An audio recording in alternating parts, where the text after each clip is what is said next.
Audible is the leading provider of spoken word entertainment and audiobooks, ranging from bestsellers to celebrity memoirs, news, business, and self-development. Every month, members get 1 credit to pick any title, plus 2 Audible originals from a monthly selection, and access to daily news digests from the New York Times, the Wall Street Journal, and the Washington Post, as well as guided meditation programs. Between a full-time job in IT and a full-time job in podcasting, it gets harder and harder to sit down and read the books I'm interested in. This is where Audible comes in.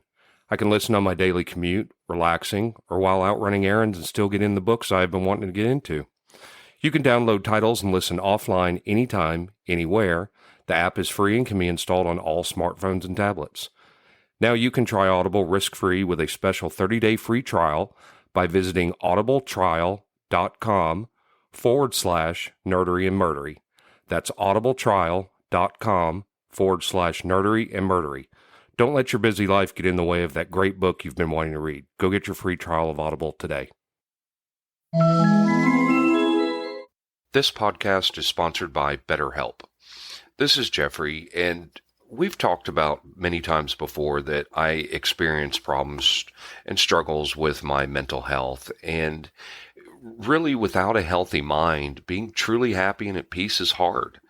The good news is therapy does work. It's helped for me, but what is therapy exactly? It's whatever you want it to be.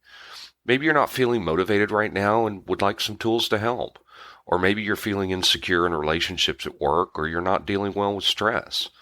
Whatever you need, it's really time to stop being ashamed of normal human struggles, and it's time to start feeling better because you deserve to be happy. And now you don't have to worry about finding an in-person therapist near you to help. BetterHelp is a customized online therapy that offers video, phone, and even live chat sessions with your therapist, so you don't have to see anyone on camera if you don't want to. It's much more affordable than in-person therapy, and you can start communicating with your therapist in under 48 hours. So join the millions of people who are seeing what online therapy is really about. It's always a good time to invest in yourself because you are your greatest asset. And there's a special offer to Nerdery and Murdery listeners. You can get 10% off your first month of professional therapy at betterhelp.com/nerdery and murdery. That's betterhelp.com/nerdery and murdery. Thanks again to BetterHelp for sponsoring this podcast. So it's a wife swap. You're going to do the nerdery, and I'm going to do the murdery. Uh-huh. Yeah. Yeah.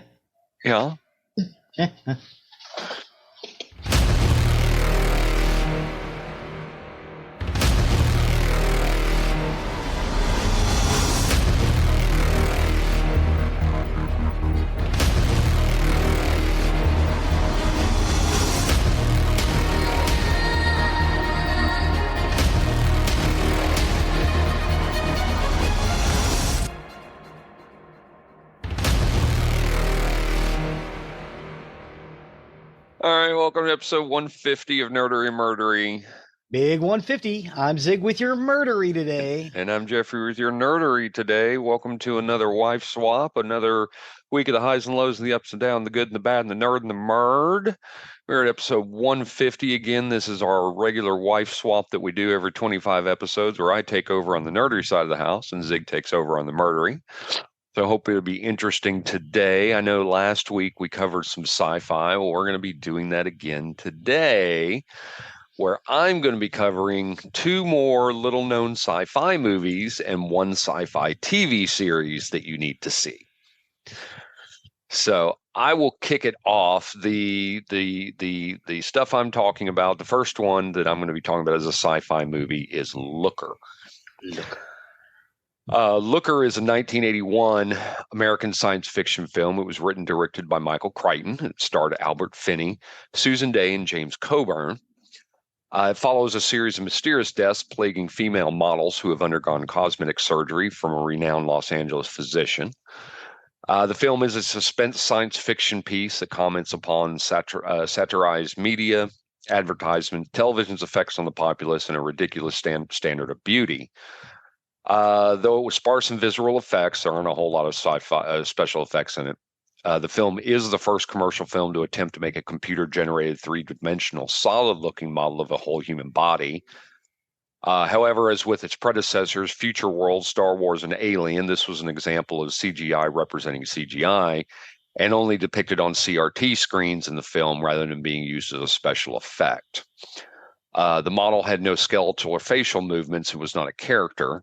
And Looker was also the first film to create three-dimensional 3D shading with a computer months before the release of the better-known film Tron, which, there's a Tron 3 coming out. Yes. Yeah, I'm looking forward to that. I like 2. Yeah, 2 was really good. Of course, I liked 1 as well. But so Crichton started thinking about the subject of the film in 1975. He said he went to a Los Angeles computer company to find out how they would create copies of commercials without looking too ridiculous, and discovered a company in Texas that were already doing it called Tomography. Looker became an early production of the Ladd Company. It was Lee Taylor Young's first film in 8 years. And James Coburn later said, quote, "My part was pretty much on the cutting room floor. They really pissed that film away. They had Albert Finney running around in a security guard's uniform throughout the film. It didn't make any sense. It could have been a good picture. It was about how television controls. It was about how commercials manipulate people to buy products, politicians, whatever. But they cut the film up for a television print, and I don't know why they did that. They spent some bread on the picture, too. It was a $12 million production. That's not much today, but back then it was a pretty big budget. It actually made $3 million off a budget of 8 to 12, so it bombed. It was poorly received by critics, particularly film historian Leonard Maltin, who said, quote, "An intriguing premise is mishandled. The result is illogical and boring, and even Albert Finney cannot save this turkey." Wow. Leonard Maltin did not like this film at all. No. It holds a 32% rating on Rotten Tomatoes based on 22 reviews and was not a success at the box office. As I said earlier, it bombed. It didn't make its budget back. I didn't think it was that bad. No, I disagree that it was a bad film. I don't know why more people didn't like this movie. I mean, I've watched this dozens and dozens of times. Unfortunately, it's not free anywhere. You have to rent or buy it. Mm-hmm. But it did garner enough interest that it got a Blu-ray release. I think this movie was before its time. I mean, this movie kind of predicted deep fakes and things like the Google Glass. Crichton's a genius. Yeah. And in recent years, we've been de-agifying actors to play in movies of their younger selves, and this seems to get better with every passing year. Mm-hmm. Another thing I love about this movie is the theme song. It's been in my playlist for years. There's 2 versions you can hear. There's Sue Saud's version, and dadgummit, now I forgot her name. The one who did the other version of it. She did the song Betty Davis Eyes. Kim Carnes. Kim Carnes. Yes, she did another version of the song, and I like both songs. Both songs are in my playlist, both versions. I really love it. This movie is a lot of fun. Mm-hmm. Susan Day, I think, is great in it. Albert Finney, I think, is great in it. And again, it's about all these models that are dying after they basically become perfected by Albert Finney's character. He's a plastic surgeon, and he does little micro changes to make them perfect. And once they're perfect, they're eliminated because they don't want to have to pay them anymore, and they could just use their likenesses on commercials and TV shows. I think it's a really cool movie. Yeah. I enjoy it. Yeah. What do you think about this movie? No, I agree. I kind of agree with James Coburn. I would like to see some more of the cuts, because I think he probably should have been in that movie a little more than he was, the final product. Mm-hmm. But I don't think it's a bad movie. No, because like I said, I've watched it many, many times. Yeah. At least dozens of times I've watched it. I mean, when it was on cable, I watched it all the time. Yeah. Give this one a watch. If I would say it's at least worth the rent. Mm-hmm. If you don't want to buy it, give it a rent. I think you can get it for like less than $5 for a rent. Yeah, it's like $2.99 or $3.99, something like that. Give it a watch. I think you'll find it enjoyable. Yeah. And it will probably pop back up on one of the sites here pretty soon too. I hope so. I look for it. I own it on DVD. but I would like to watch streaming because I don't have a DVD player anymore or a Blu-ray player anymore. I watch everything streaming. But give this one a watch. I think you would actually enjoy it if you give this one a watch. Oh yeah, agree wholeheartedly. And oh my god, the cover, the video cassette cover and the original poster of the woman draped across the 4 televisions stacked up is so salacious and beautiful. Yeah. Oh, I'd like to see a remake of this one. Yeah, especially today. Yes, because we're actually in that territory now. Yeah. I think it was far future when they were first talking about it. Yeah, I think someone should grab this one and do a revision of it with modern graphics and whatnot. I mean, especially one of the things that we're now starting to see is this this generative AI depiction of characters from books or what cartoon characters might actually look like in real life and changing up how people look. I saw a friend of mine from high school. She had the generative AI show her in different scenarios and different things. I think this is one that should be remade. Oh yeah. My next film is Krull. I love this movie. Krull is a 1983 science fantasy swashbuckler film directed by Peter Yates and written by Stanford Sherman. It follows Prince Colwyn and a fellowship of companions who set out to rescue his bride, the Princess Lissa, from a fortress of alien invaders who have arrived on their home planet. The film stars Kenneth Marshall as Prince Colwyn, with a large ensemble cast, including Lisette Anthony, Freddie Jones, and Alan Armstrong. Liam Neeson, very young Liam Neeson. Yes, Liam Neeson's in it as well. Development on the film began in 1980 when Columbia Pictures President Frank Price gave producer Ron Silverman the idea to produce a fantasy film. An international co-production of the United Kingdom and United States, Krull was released in July of 83. The film was a box office bomb upon release. And critical opinion has been mixed, both upon release and in retrospect. It had a box office of almost 17 million, with a budget between 27 and 30 million, so it got a pretty big hit. Yeah. Numerous reviewers have highlighted its visual effects and soundtrack, while several critics had criticized its plot as being derivative and nonsensical. I disagree too.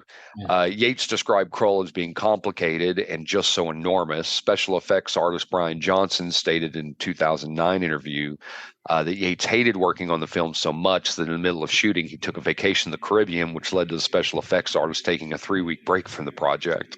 The film score was composed by James Horner and performed by the London Symphony Orchestra and the Ambrosian Singers. It has been commended as part of the composer's best early efforts. The soundtrack considered a high point of the film.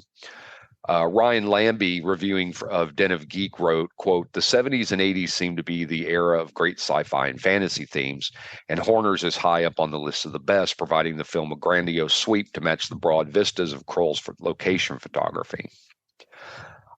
Despite its critical and box office failure, the film has gained a cult following over the years.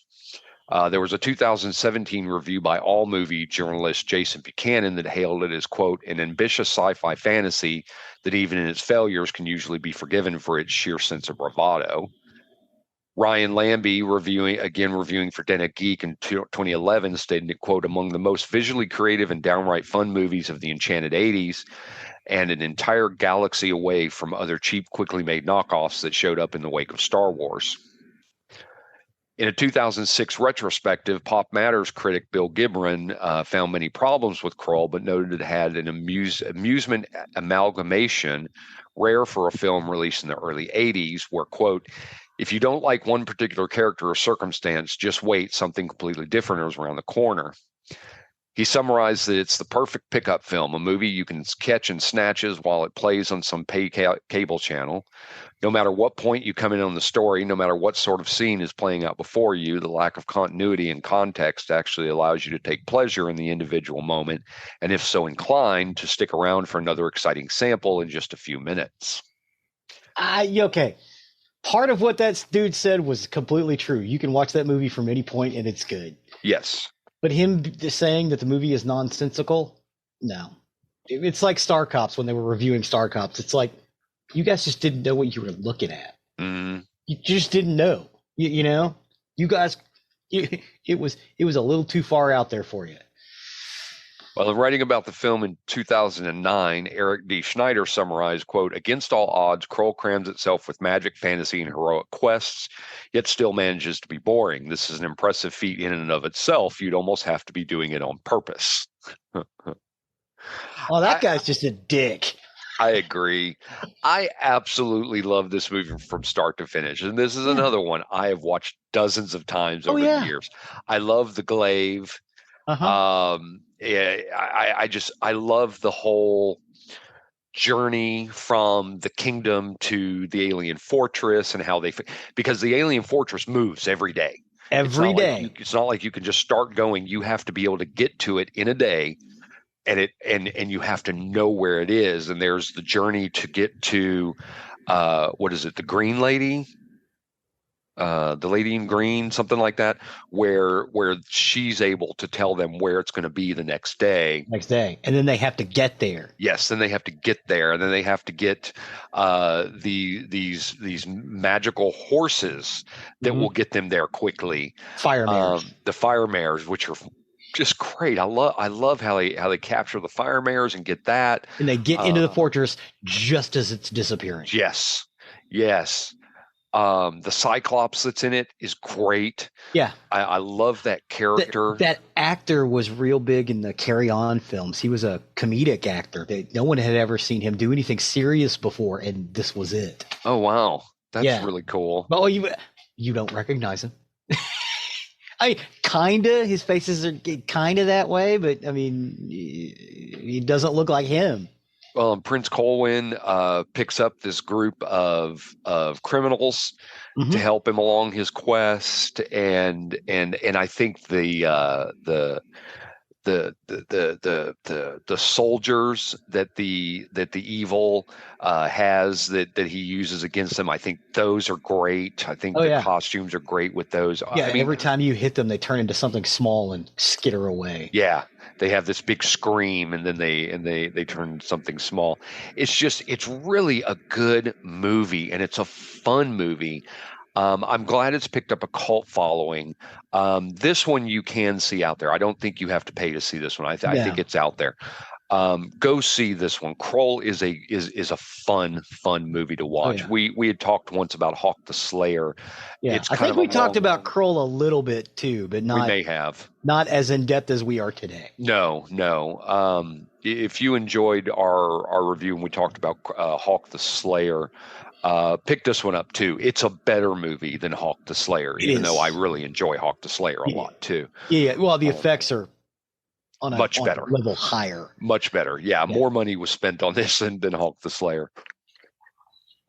So give this. Yeah, and I remember that the beast was originally going to be a dragon. And they're like, no, we need to make it like a demon beast from beyond the galaxy. And totally the right move. Totally the right move. Absolutely. Because the thing is just, oh my God, it's frightening, and you never really get a good look at it. Yeah, just its eyes at one point. Yeah. Really cool. Give this one a watch. Oh, yeah. Please give this one a watch. Definitely. I think you will absolutely enjoy this. Our YouTube playlist, I believe the whole film is there in pieces. But as he said, you can go and see it on a bunch of different streaming platforms for free. Watch it. It's worth it. It's beautiful. Let me look that up real quick, because I forgot to put that in my notes. No, it is for rent. You'd have to get on Amazon Prime for rent. Fandango at home, YouTube, Google Play Movie, Apple TV. Watch Kroll Prime Video. Rent it for $3.59. $3.59. It's worth your $3.59. I can tell you that. Well, I mean, if you can buy it for under $20, I'd say go ahead and buy it. It's worth it. You will watch it again, but you'll be like, God damn. And the movie is pretty. Yeah. It's pretty. It is so well shot. It's like, what's the one with Tim Curry and Tom Cruise? Legend. It's like Legend. It's shot like that. And I liked Legend too. I liked Legend. Legend came out right before Top Gun, which was of course massive, but Yeah. but yeah, I could have easily put Legend in here as well with Krull, but I chose Krull on this one. So yeah, glad you did. Krull's a great. I can talk about Krull forever. It's a great movie, and I still don't understand why people hate it so much. yeah, I don't know. It's like, okay, is the story a little drawn out? Yeah, it's a hero's journey story. I don't think It's supposed to be. It's supposed to be a little. Well, I mean, that's the whole point of that story. It's not you don't just go and fight the bad guy. You have to gather a team. You have to figure out how to find it. You have to part of the plot. Yeah, it would not work if you didn't do that. No, not at all. So our consensus of this: watch this one. Yes, watch Krull. If you don't want to pay for it, go to our YouTube playlist. Watch it right now. It's in like 10 pieces. The last one I have on my list, and this one is available on Amazon Prime for free. It's actually on Freevee, so it's produced through Freevee and is shown on Amazon Prime. And this is Lex. Lex, which is also, and this is a TV show, so you've got 4 seasons of this. Lex, also known as Lex, the Dark Zone Stories and Tales from a Parallel Universe, is a science fiction series created by Lex Gigeroff and brothers Paul and Michael Donovan. It originally aired on April 18th, 1997 on Canada's City TV as 4 made-for-TV movies. Beginning with season 2, the format changed to a traditional TV series with each episode running 45 minutes long. The series follows a group of mismatched individuals aboard the organic spacecraft Lex as they travel through 2 universes and encounter planets, including a parody of Earth. The spaceship Lex is this giant bug. Mm-hmm. I guess kind of almost fly mosquito. Yeah, dragonfly maybe. Dragonfly, maybe. Yeah, maybe more like a dragonfly. It's the most powerful spaceship in 2 universes. In the 2 known universes, it can blow up planets extremely easily. It does need to eat organic material, so occasionally it needs to blow up planets and eat the organic material left behind.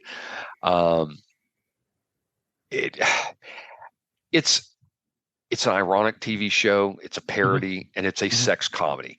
There, believe me, there's a lot of innuendos in it. There is some nudity in some episodes, not a whole lot, but a lot of sexual innuendos. The shower head looks kind of like a penis hanging from the ceiling with hair on it. It explores the ideas of fatalism, reincarnation of afterlife, and the paradigm of good and evil. The series is a Canadian and German co-production with some additional funding from Channel 5 and SciFi Channel purchased the series from Salter Street Films and began airing the episodes from season 1 and 2 for the United States in January of 2000. It was co-produced by Salter Street Films and later absorbed by Alliance Atlantis. And in Canada, Lex aired on the Alliance Atlantis-owned Showcase network. It was primarily filmed in Canada and Germany, with additional filming on location in Iceland, Thailand, Namibia, New Zealand, and the United Kingdom, as well as the British Virgin Islands. It had a lot of different tones during its run. The original TV movies in the second season were mostly science fiction drama with dark comedy. Season 3 was more serious. It explores themes of life, death, and reincarnation. And then the show's final season, set on Earth in the early 2000s, took many turns in a pure farce, introduced magic and other elements. And the series has garnered quite a cult following. The 3 main characters of the series are the Lex and its crew, consisting of security guard class 4 Stanley H. Tweedle. Zev, Z-E-V, later Zev, X-E-V, Bellringer, who is half love slave and half cluster lizard. The undead former assassin, the last of the Brunin G. Kai, and the love-crazed robot head 790, and the powerful but simple-minded Lex. So Zev is bred as a love slave in the cluster, but because she disobeys her husband, she is going to be sentenced to death. And there's an accident, which she's a bigger woman when she starts. Mm-hmm. Because of the accident, she's transformed into this very svelte, very sexy woman, but she's also half cluster lizard because the cluster lizard got in the machine. Yep. and her love lust got transferred into a robot. Mm-hmm. Ended up being 790 because the whole thing was she wasn't going to be executed. I'm sorry. She was going to be punished by having to fall in love with the first person she saw for the transformation. Well, 790 ended up getting that part of her, and he fell in love immediately with Zev. And later he falls in love with Kai. Kai is a great character. He's very deadpan. He's undead. He can't be killed. He's the last of the Brunin G. Yes. The theme song has the Brunin G anthem in it. I have included just the Brunin G anthem. Oh, cool. Cool. Yeah, our playlist. So you can actually watch the episode. I think I've got 6 or 7 episodes of Lex in there. And but the first one is just the Brunin G anthem of him singing as they're going to attack yeah. Well, and Stanley Tweedle, he's the captain of the Lex because he inadvertently gets the key to the Lex, which is this force that goes into a person, and it has to be a live person, and can only be transferred upon near death to somebody else. So Stanley is the only one who can captain the Lex and tell the Lex what to do. There are some. And he is a working stiff. He is a working stiff. He's kind of dumb. Yeah. He is undersexed. He really wants sex from Zev or any woman. Yeah. Which he gets from time to time, though. Never from Zev. Never from Zev. Even though Zev has lusts of her own, she's in love with Kai, who can't reciprocate to her because he's dead. He's dead. Oh my God. And what's really funny is when she was a bigger woman, and then she gets transferred into this felt lady. On where she's from, the svelte lady is the unattractive one. Yes. The bigger woman she's like, you've made me horribly disfigured. Yes. So there's a little play on that. Well, in the show, it's very tongue in cheek, very much so. In the show, centuries prior to the start of the show, mankind was nearly destroyed in a war with the insect civilization. Both sides were trying to destroy or do total annihilation of the other. The Brunin G led humanity to victory, but they were later enslaved by the Divine Order, who's a religious cult centered around his shadow, a mystical being who seeks to enslave the two universes. There's the light and the dark universe. And it was foretold to Kai by the Time Prophet that one day his people would destroy his shadow and the last remnants of the insect civilization, which does happen. The plot of the show occurs over a span of 6,000 years. Kai's death occurs 2,008 years before the beginning of the main events of the series. Seasons 1 and 2, each episode is focused around space travel and usually around one specific planet, whereas season 3 and 4 have a single general location for all episodes. And while I like the episodes, I like the weekly format of seasons 1 and 2 in different locations.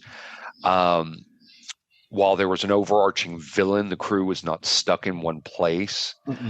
The beginning of season 3, the crew had spent 4,000 years in cryostasis before arriving at the twin planets Fire and Water, and that's where they stay through the entirety of season 3, with the main overarching villain being Prince. I didn't really like Prince as a villain, so I was not as fan of season 3. And then season 4, very near to Fire and Water, is Earth, and the Lex reaches Earth in the early 2000s. Lister from Red Dwarf is in season 4. Yes, Greg Charles. Yes, Charles. Yeah. Lister. So it's really cool. Season 1 was shot in Halifax, Nova Scotia, primarily to repurpose Volvo plant on the waterfront. Additional scenes. They needed they needed a large facility. Yeah. It had to look cavernous because the Lex Lex is big. The Lex is it looks like really, really big. Yeah. That was a smart idea using an old auto plant. Additional scenes were shot at Babelsberg Studios in Berlin. The proto blood that Kai lives off was a combination of honey and hand lotion. Dude, he has to drink that shit. He doesn't drink it. It's all part of his blood. It flows through him. That's part of the main focus in all of season 1. I think some of season 2 is having to find more proto blood for Kai. That's what it was. Yeah. Because he can't continue to live dead without the proto blood. Yeah, he would just be dead, as opposed to undead. Dead, right? So he has to have the proto blood. One hallway for the cluster was so long that it extended outside the studio, through a dressing room, and into another studio. The command chair for the Lex was outfitted with an easily removable skin, allowing it to be shot from any angle. That skin would later be removed entirely after season 1. And the food that the Lex produces, which is gross, for the crew was mashed yams in season 1 and rice pudding for the rest of the series. It looks gross. It does. Just this gloop that gets spewed out of these pipes. Yes, and it's not pleasant. Yes. It looks like a biological process. Yes, it's terrible. Lex has garnered a cult following, as I said, primarily through word of mouth over the early internet. A large number of fan sites have been created, including forums, chat rooms, and sharing arts and crafts with other fans. The series is frequently referred to by the creators as fans of Star Trek's evil twin. Salter Street would host an annual Uncon convention where fans were invited to tour the studio and sets and meet the cast and crew. Each of the conventions had over 30, 60, and 100 guests each year, respectively. Season 1 holds a 43% critical rating on Rotten Tomatoes based on 7 reviews. In a negative review, Linda Stassi of New York Daily News says, quote, she can, quote, can only imagine that the great Sci-Fi channel must have been captured by idiot monsters from outer space in Germany. Staff of The Independent called it, quote, a wacky German-Canadian sci-fi import for people who find Babylon 5 too cerebral. It's extremely gory, not a little nasty, and rather fun. TV Guide called Lex, quote, a siren of distinction for its black comedy, skewed take on the human condition and open sexuality, while calling the visual effects stunning. Gavin Edwards of Spin gave praise to the visual effects, writing that, quote, there was a time when a German-Canadian production like this would have had sets with wobbly walls and laughable special effects, but now computer costs are low enough that even when the storyline flags, often, you will be dazzled by the state-of-art graphic vistas, exploding planets, and gargantuan phallic symbols streaking throughout the stars, because there are a lot of them.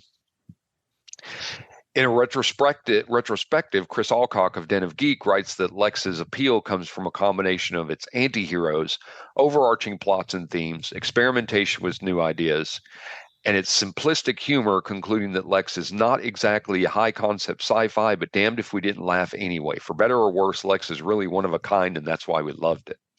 Yeah, there's nothing else out there like it. Well, Sci-Fi Now magazine included Lex on their list of 10 overlooked 90s sci-fi shows. And Lex has also achieved some mainstream notice with Xenia Seberg as Zev appearing on a July 2000 cover of TV Guide. And that's the second Zev, the XEV, because she gets changed out actresses. Eva Haberman is the original. The cast and crew have been asked on multiple occasions about continuing the series in a form of spin-off or movie. And while the cast acknowledged rumors about talks of a movie being in the works, Xenia Seberg stated it's unlikely to occur due to funding and rights issues. Brian Downey, who plays Stanley Tweedle, also states that Sci-Fi was barely interested in the season 4. The producers have stated on multiple occasions that the series was not canceled and ended on their terms, but several members of the cast, including Downey, Seberg, and Dubin, have stated they would love to work with each other again. Again, this is a show I love, another one I've gone through many times over the years. I'm actually rewatching it now. I'm in season 4, trying to get all the way through it again. I originally caught this on Showtime when I had insomnia and was channel surfing late at night. And I instantly became hooked. Well, I was trying to remember what it was on a premium channel too. I couldn't remember Showtime. what it was. It was Showtime. Yep, that's where I caught it. Showtime when they did the Sci Fridays. Yes. And I was especially interested because of the original Zev, Eva Haberman. She left the show due to other obligations and was replaced by Zena Seberg, who then became Zev. I had a huge crush on Eva Haberman. I thought she was gorgeous. This show was fun. It's so tongue in cheek. It's so much sexual overtones in it. There's one episode in season 3 when they go to Boomtown on water. The planet's fire and water. They go to Boomtown, and Boomtown is filled with people who want to do nothing but have sex all the time, constantly. Stanley gets his fill on that one. They have there's an episode in season 2 where they find a planet that basically captures people and makes them do these horrible TV shows. And if you get good ratings, you go on to better shows. If you start to get low ratings, you go on to shittier shows. And then if you go to the shittiest show and you continue low ratings, then you get killed. It's a funny show.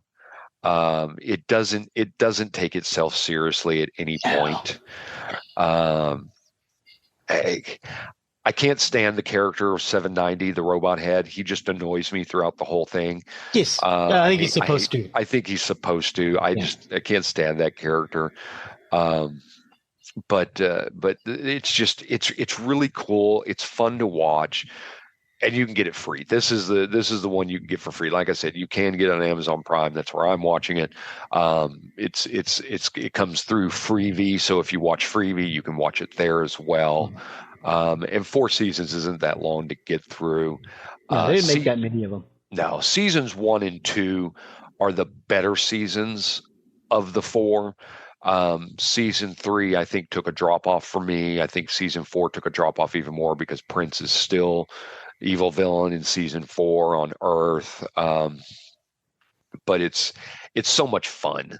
Just give this one a watch. I think you will actually enjoy this, and you can just about watch any episode and pick it up right away. There's sometimes carryover from previous episodes, the overarching villain and things like that. But it's so much fun to watch. I highly recommend watching Lex.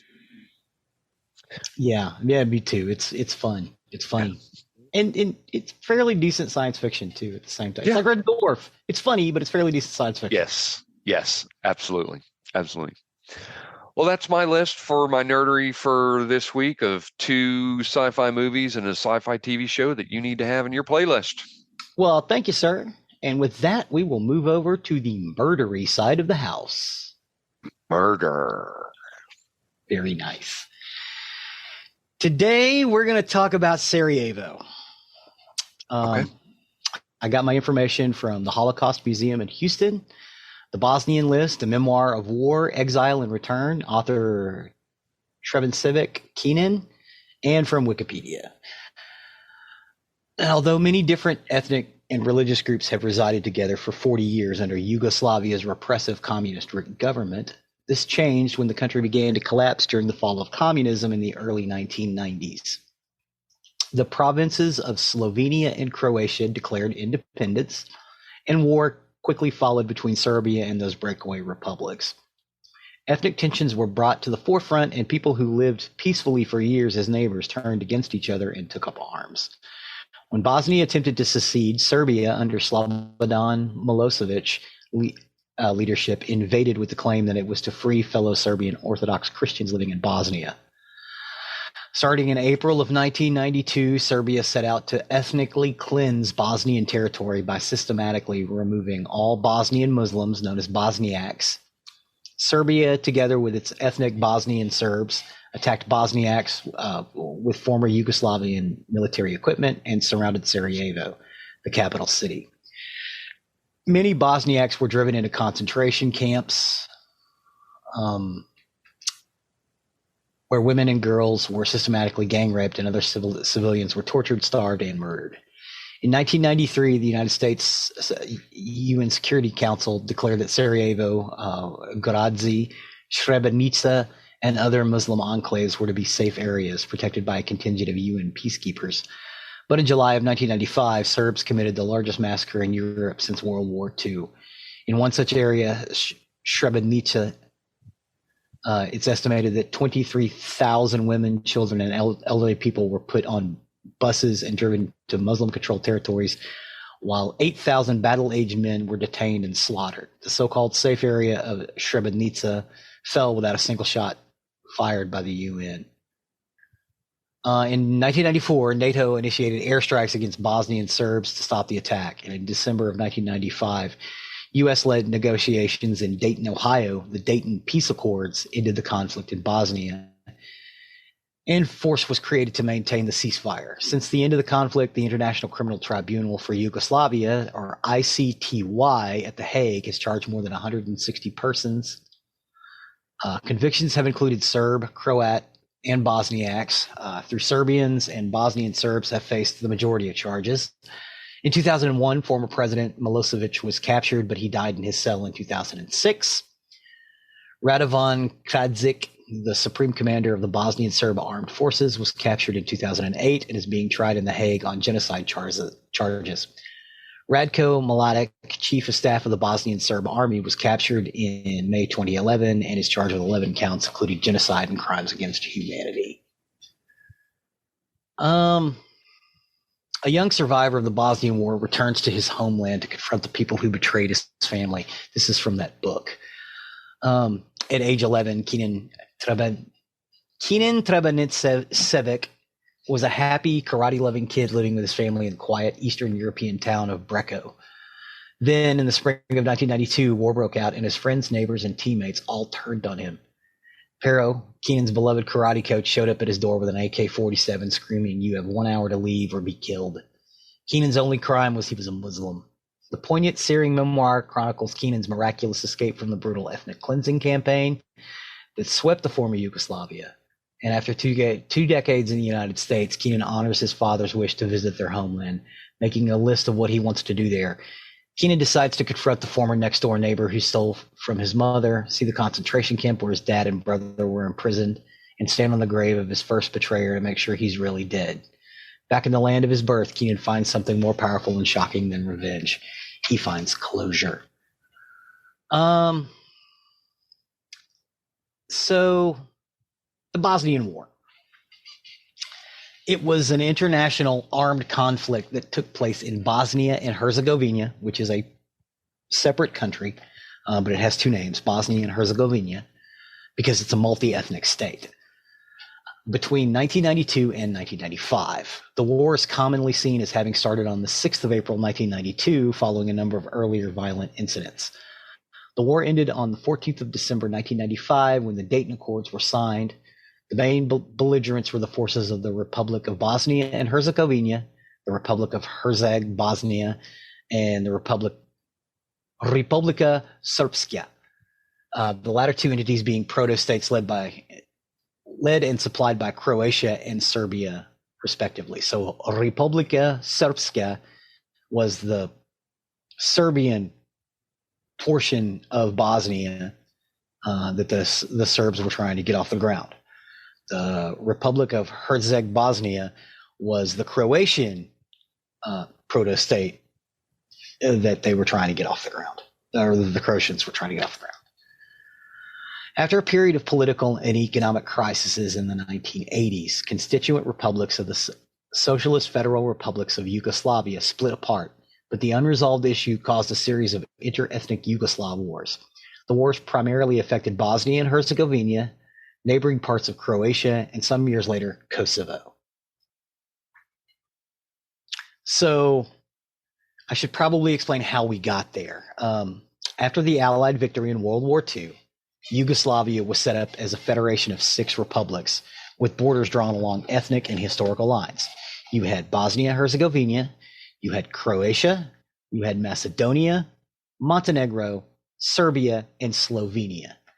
In addition, 2 autonomous provinces were established within Serbia, Vojvodina and Kosovo.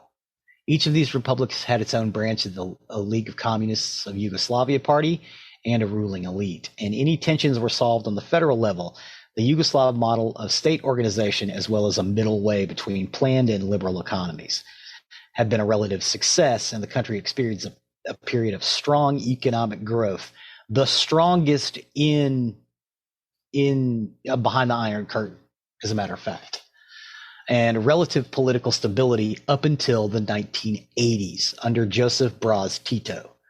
After his death in 1980, the weakening system of federal governments was left unable to cope with rising economic and political challenges.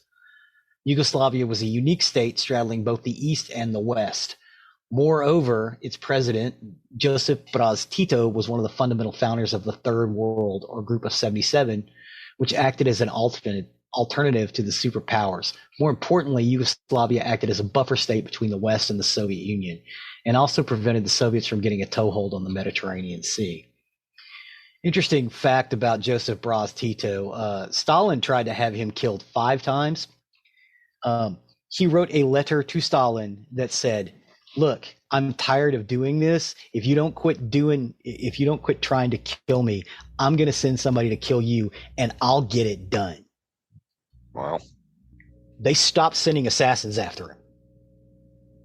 So apparently they believed him.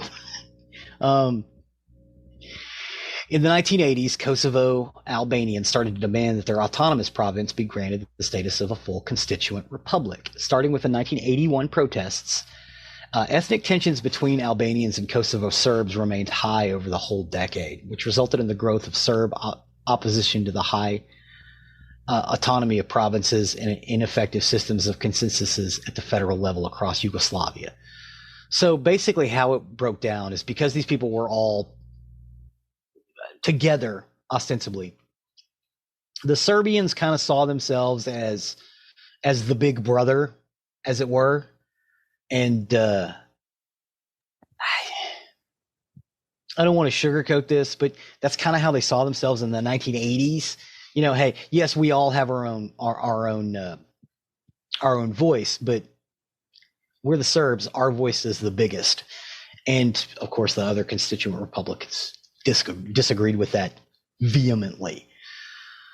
In 1987, Slobodan Milosevic came to power in Serbia, and through a series of populist moves acquired de facto control over Kosovo, Vojvodina, and Montenegro, garnering a high level of support among Serbs for his centralist policies. Milosevic was met with opposition by party leaders of the Western constituent republics of Slovenia and Croatia, who also advocated greater democratization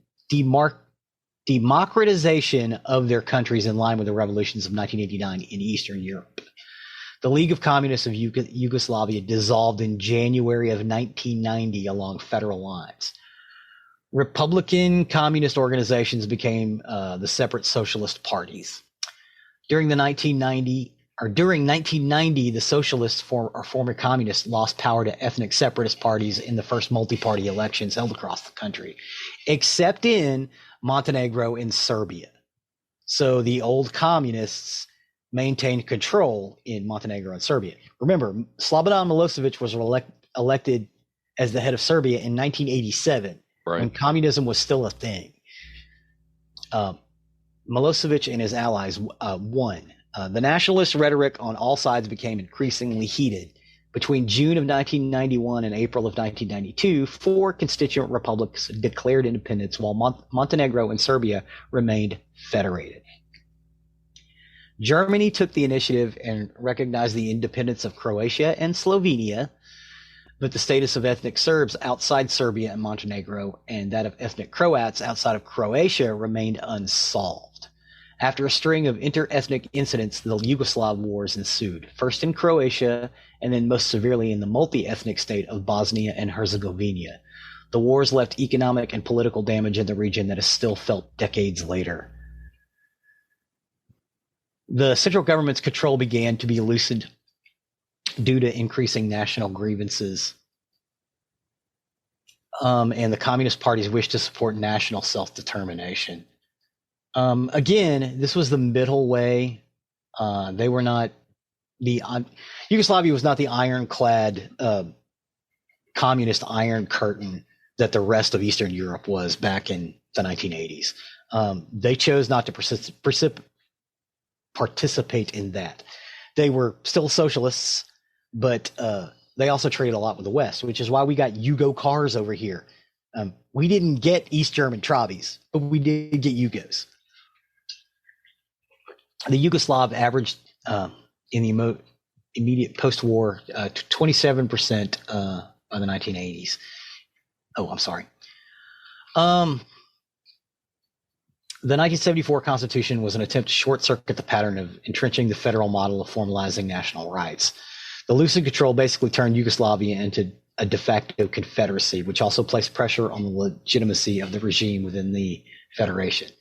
Since the late 70s, a widening gap of economic resources began in developed and underdeveloped regions of Yugoslavia, severely deteriorating the federation's unity. Most developed republics, Croatia and Slovenia, rejected attempts to limit their autonomy as provided in the 1974 Constitution. Public opinion in Slovenia in 1987 saw better economic opportunities in independence from Yugoslavia than within it. There was also places that saw no economic benefit from being in Yugoslavia. For example, the autonomous province of Kosovo was poorly developed, and per capita GDP fell from 47% of the Yugoslav average to the immediate post-war period of 27% in the 1980s. That was where that came from. Right. It highlighted the vast differences in the quality of life in the different republics. Economic growth was curbed due to Western trade barriers combined with the 1973 oil crisis. Yugoslavia subsequently fell into heavy IMF debt due to a large number of International Monetary Fund loans taken out by the regime.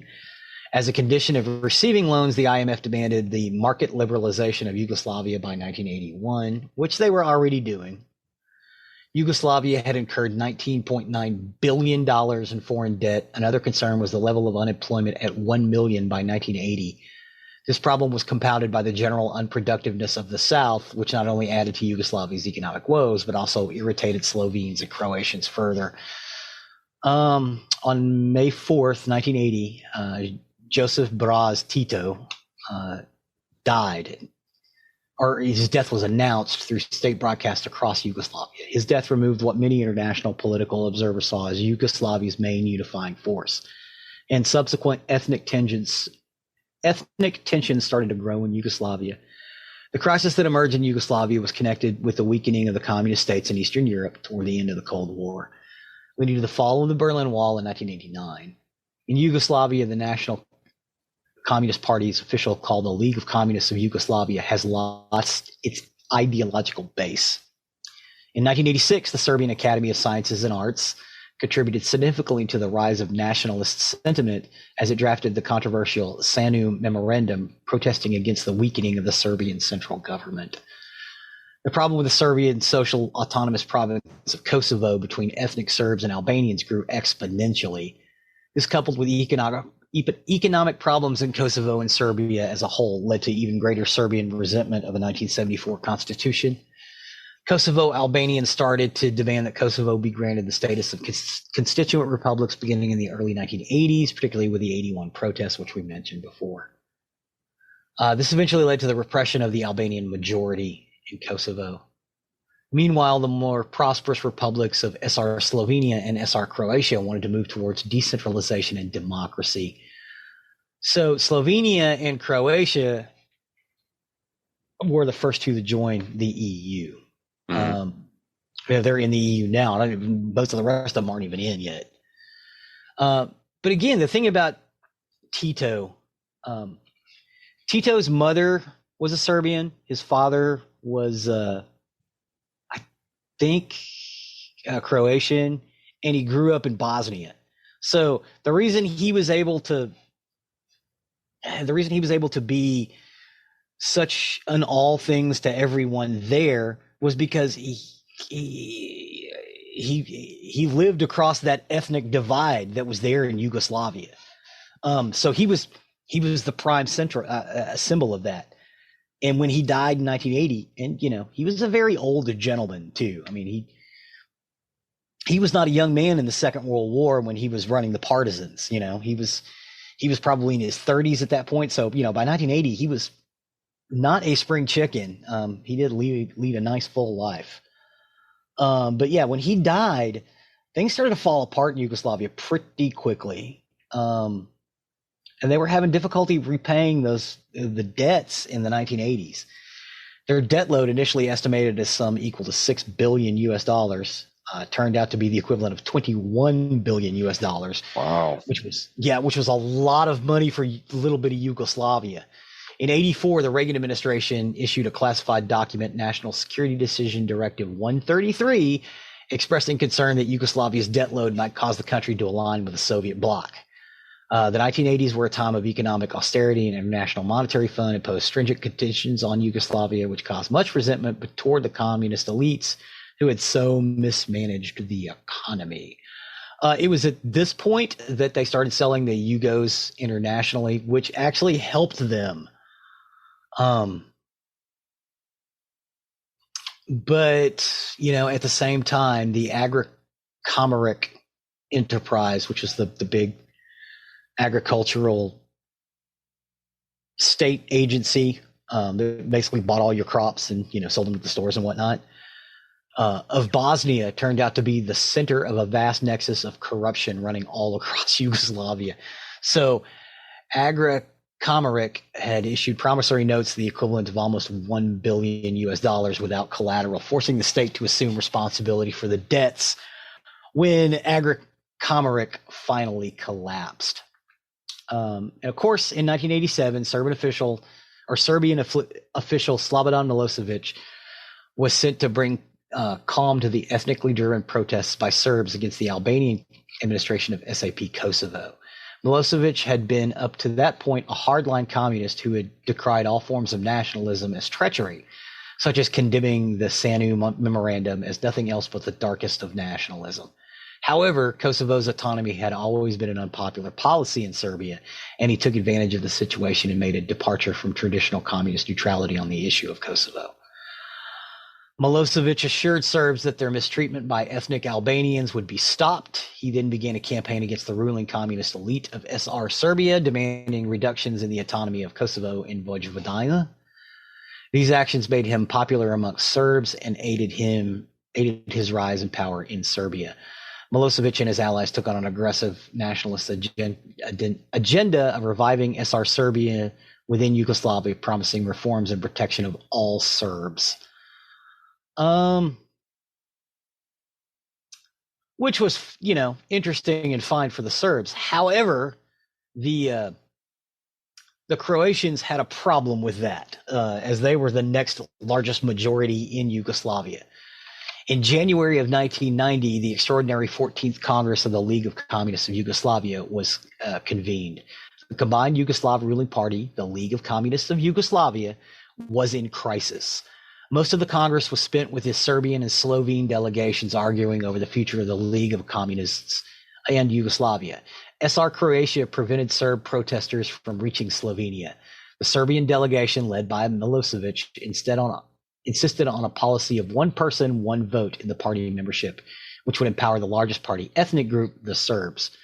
In turn, the Croats and Slovenes sought to reform Yugoslavia by delegating even more power to the 6 republics, but were voted down continuously in every motion and attempted to force the party to adopt the new voting system.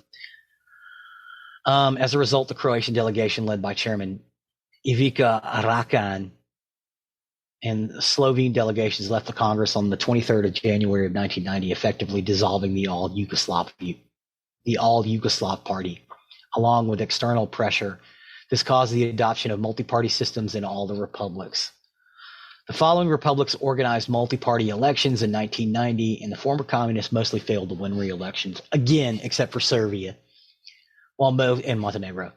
While most of the elected governments took on nationalist platforms, promising to protect their separate national interests in multi-party parliamentary elections, nationalists defeated rebranded former communist parties in Slovenia in April of 1990, in Croatia on April and May of 1990, in Macedonia in November and December of 1990, and Bosnia and Herzegovina on the 18th and 25th of November in 1990. In multi-party parliamentary elections, rebranded former communist parties were victorious in Montenegro and Serbia, as I said before. In Croatia, the National Croatian Democratic Union was elected to power, led by controversial nationalist Franjo Tudjman, under the promise of protecting Croatia from Milosevic. Publicly advocating Croatian sovereignty, Croatian Serbs were wary of Tudjman's nationalist government. In 1990, Serb nationalists in the southern Croatian town of Knin organized a formed and separatist entity known as the SAO Krajina, which demanded to remain in the union with the rest of the Serb populations in Croatia if Croatia decided to secede. The government of Serbia endorsed the rebellion of the Croatian Serbs, claiming that for the Serbs, rule under Tudjman government would be equivalent to World War II era fascist independent state of Croatia, which committed genocide against the Serbs. Which is true. They did. Milosevic used this to rally Serbs against the Croatian government, and Serbian newspapers joined in the warmongering. Serbia had by now printed $1.8 billion worth of new money without any backing of the Yugoslav National Bank. And in the 1990 Slovenian independence referendum held on the 23rd of December 1990, a vast majority of residents voted for independence. 88.5%, with about 95% participation. So it was overwhelming that the Slovenes wanted to become an independent nation. And they did. In January of 1991, Yugoslav Counterintelligence Services, KOS, displayed a video of secret meetings, the Spiegel tapes, where they purported to have happened sometime in 1990 between the Croatian defense minister, Martin Spiegel, and two other men. Spiegel announced during the meeting that Croatia was at war with the Yugoslav People's Army and wanted to indict Spiegel for treason and illegal imports of arms, mainly from Hungary. This turned out to be a lie. It was a fake. On the 1st of March 1991, the Pakrac clash ensued and the JNA was deployed to the scene. On the 9th of March 1991, protests in Belgrade were suppressed by the help of the army. On 12th of March 1991, the leadership of army met with the presidency in an attempt to convince them to declare a state of emergency, which would allow for the pan-Yugoslav army to take control of the country. Yugoslav army chief Vlečko Kajic declared that there was a conspiracy to destroy the country, saying, "An insidious plan has been drawn up to destroy Yugoslavia. Stage 1 is civil war. Stage 2 is foreign intervention. Then puppet regimes will be set up throughout Yugoslavia." This statement effectively implied that the new independent advocating governments of the republics were seen by Serbs as a tool of the West. Croatian delegate Setban Masic responded angrily to the proposal, accusing Jovic and Kajic of attempting to use the army to create a greater Serbia, and declared this means the war.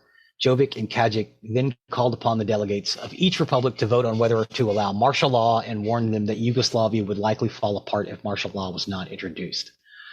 In the meeting, a vote was taken on a proposal to enact martial law to allow for military actions to end the crisis. In Croatia, by providing protection for the Serbs, the proposal was rejected by the Bosnian delegation, believing that there was still the possibility of diplomacy being able to solve the crisis. The Yugoslav presidential crisis reached an impasse when Kosovo's Riza Spancu, it's spelled Sapunxhiu. I'm going to say Spancu. He defected his faction to the second vote of martial law on 1991. Jovic briefly resigned from the presidency in protest, but soon returned. And on the 16th of May, 1991, the Serbian parliament replaced Spancu with Srećo Bromović and Vojvodina's Nenad Busin with Jugoslav Kostic. So, I know that is a lot of information, but I had to give that information first before I actually talk about what happened. So, the siege of Sarajevo was a prolonged blockade of Sarajevo, the capital of Bosnia and Herzegovina, during the Bosnian War. Bosnian Serbs, whose strategic goal was to create a new Bosnian Serb state of the Republic of Srpska, that would include Bosniak majority areas, encircled Sarajevo with a sieging force of 13,000 soldiers, as well as tanks from the army. They stationed up on the surrounding hills. From there, they assaulted the city with artillery, tanks, and small arms. From the 2nd of May, 1992, the Serbs blockaded the city. The Bosnian government forces inside the besieged city, approximately with 34,931 troops on average, without heavy weapons or armor, defending much of the urban areas of the city throughout the war, but weren't able to break the siege. The siege was lifted following the signing of the Dayton Agreement on December 14th, 1995. A total of 13,952 people were killed during the siege, including 5,434 civilians. Wow. Yeah. The Bosnian Defense Force, which again did not have large arms, they were going up against tanks, APCs, artillery, and they had basically AK-47s. And in some cases, because they still made them in Yugoslavia, they had Mausers. Wow. Single action Mausers up against tanks. Soviet tanks, like T-60s. They only sustained 3,500 casualties. That in itself is a miracle. While the Bosnian Serb military casualties numbered 2,200, the 1991 census indicated that before the siege, the city and its surrounding areas had a total population of about 500,000 people. According to some estimates, the total population of the city proper prior to the siege was 435,000. Estimations of the population of Sarajevo after the siege ranged from 300 to 380,000. So at the smallest amount, killed, missing, forced to flee their homes, you're talking 130,000 people. And they couldn't get out because the way was blocked. Right. So basically 130,000 people, more than likely than not, and we probably will never know, were murdered in Sarajevo. Violence broke out in many places during and after the referendum. On the 1st of March, a gunman opened fire at a Bosnian Serb wedding procession, Sarajevo's historical center in the Bosniak section of the city. The guests were carrying and waving Serbian flags, an act which the Bosniaks, who mostly supported independence, interpreted as a deliberate provocation. The groom's father was killed and an Orthodox priest was wounded. Some of the witnesses identified the shooter as Ramij Delizlek, a Bosniak gangster who had become increasingly brazen since the collapse of communists. Arrest warrants were issued for him and another assailant, but little effort was made by the Sarajevo police to apprehend them. And this is basically what cracked it off. On the 2nd of March, Serb paramilitary set up barricades and positioned snipers near Sarajevo's parliament building, but their coup d'etat was thwarted by thousands of Sarajevo citizens who took to the streets and placed themselves in front of the snipers. Armed Bosniaks known as Green Berets also erected barricades in and around Sarajevo. More barricades appeared near Banja Luka, and a motorist was killed by armed Serbs in Dobaj. But by the end of the day, 12 people had been killed in the fighting. Following Bosnia and Herzegovina's official declaration of independence from Yugoslavia, sporadic fighting broke out between the Serbs and government forces. Here's the thing about all this.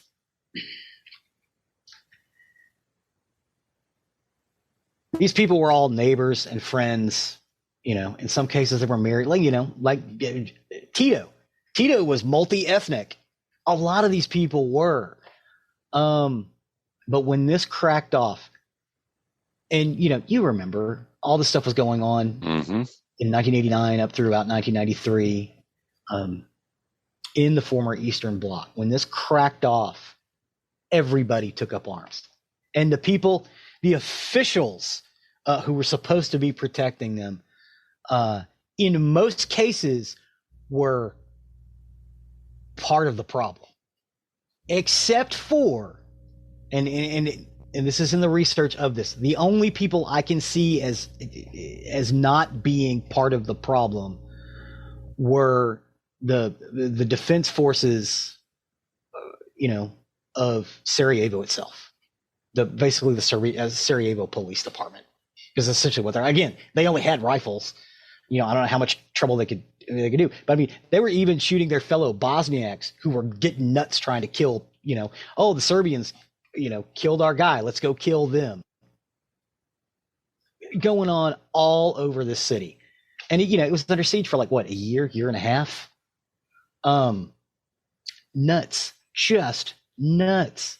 And everybody started these little small paramilitary groups. There were snipers set up, just killing people at random. And the siege wasn't technical. And I quit fighting in late 1994, but officially the siege did not end until the Dayton Accords were signed in 1995.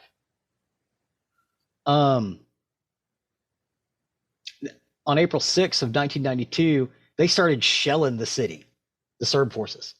And then the Serbs got in a fight with the Croatian forces. So they started beating up on each other as opposed to beating up on Sarajevo.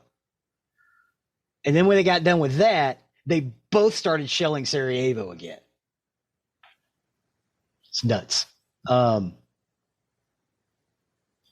JNA troops from downtown Sarajevo flew into the Sarajevo airport, and they never even made it out. They got on a bus, and the bus got blown up.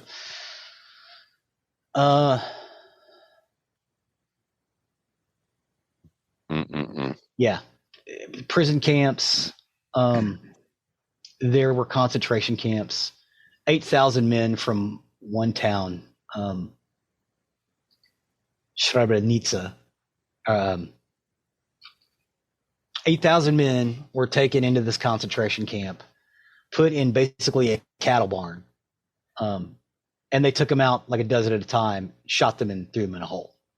8,000 of them, all of them gone. And then gang raped their wives and daughters, sisters, moms, grandmas.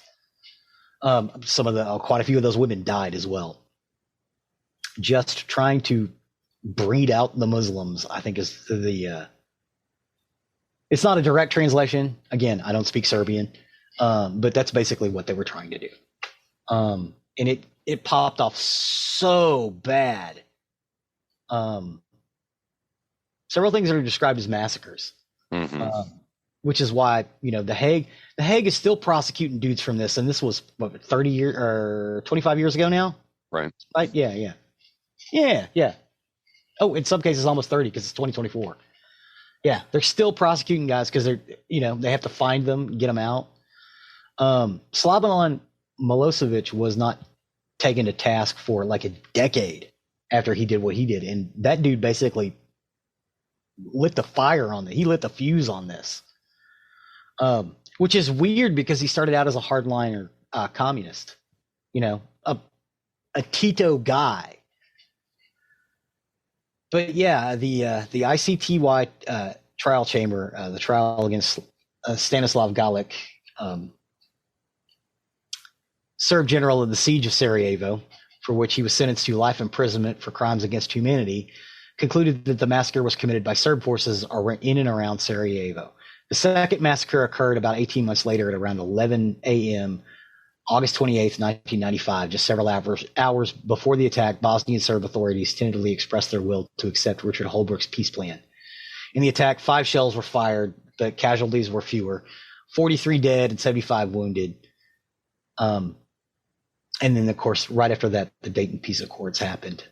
So the last people killed in the surge of Sarajevo, there were 43. And that was August 28th, 1995. The Dayton Accords were signed in September, I believe. So there you go. This is the Srebrenica genocide. It was 8,000 Bosniak Muslims were killed. It's just awful. Awful. Terrible period in our history for people who were, perfectly happy neighbors like less than a decade before. Right. It's weird. But, it was a weird domino effect. As soon as Tito died and they ran into some financial issues, it tore that country up. And Luckily some of them have recovered. But that's about it for Sarajevo. I'm sorry that it was so front loaded with a lot of history, but you kind of got to understand that there really weren't any good guys in this. Everybody was out for blood. For as far as I could tell, no reason. Oh, hey, we're not doing too well financially. Oh, it's their fault. Well, no, they're not doing too well financially either. Yeah, I mean, that's the thing. You say for no reason. It was intolerance. Yeah, intolerance of others, and that's sparked off a lot of conflicts and a lot of wars in our history. So yeah, I mean, it's good to know this stuff. It's said so many times. I echo it, and I'm not the first one to say it by any means, but history is doomed to repeat itself. Yes, it is. And if we don't know our own history, the same bad things can happen over and over again. Knowing your history and how to prevent things like that from happening, I think are very key. So awesome. I appreciate that. Thanks for taking over on the murdery side of the house. Thank you for taking over on the nerdery side. That takes us to the end of another recording week. As always, you can find more information about us on nerderandmurdery.com. That's our hub, our website, where you can find more about us. You can find links to this episode as well as pictures to what we're talking about. Plus, there's a link to our YouTube page on the front page of our website where Zig so often updates our YouTube page. Yes, and you can go out and catch several episodes of Lex as well as the full movie of Krull. Awesome. And scenes from Looker. Awesome. You can also find the link to our merchandise page, or if you wish to show off your Nerdery and Murdery fandom, please do consider purchasing something from our store. That, along with our Patreon, our patrons do help with the costs that are associated with this store, as well as our merchandise. There are costs that are associated with keeping this show on the air. So please do consider purchasing something from the store or becoming a patron to help support your favorite show. Please and thank you. Please and thank you. Last but not least, please don't forget to leave a 5-star review wherever you can. It really helps us and helps others find our content that may be looking for the topics we discuss. So with that, I have been Zig with your nerdery. Nope. Oh, I have been Zig with your murdery. And I've been Geoffrey with your nerdery. Cue the music.